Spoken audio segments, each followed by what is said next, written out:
Talagang hindi nagkamali ang Rain or Shine sa pagkuha kay Felix Lemeti.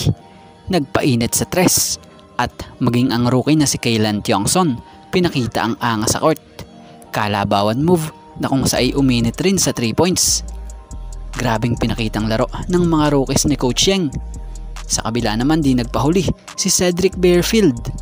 So laban ng Rain or Shine ni Lasto Painters kontra sa team ng Blackwater Bossing.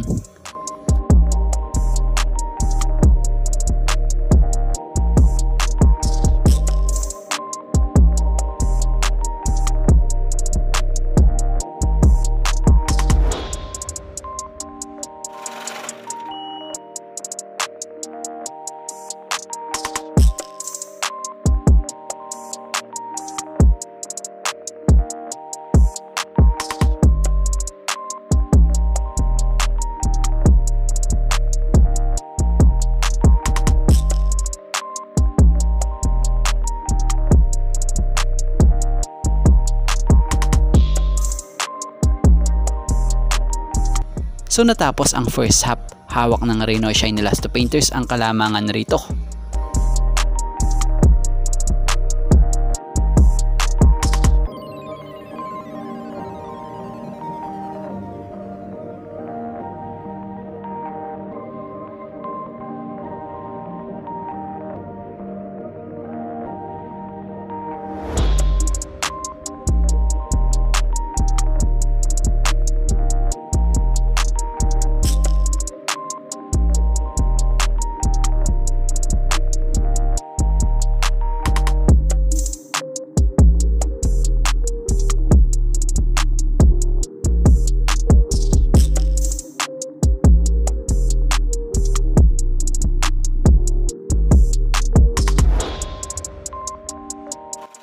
Sa dulo, nagawang naitulak ng Ross sa panalo ang laro na kung sa ay pinangunahan ng import na si Aaron Fuller ang Ross para makuha ang panalo.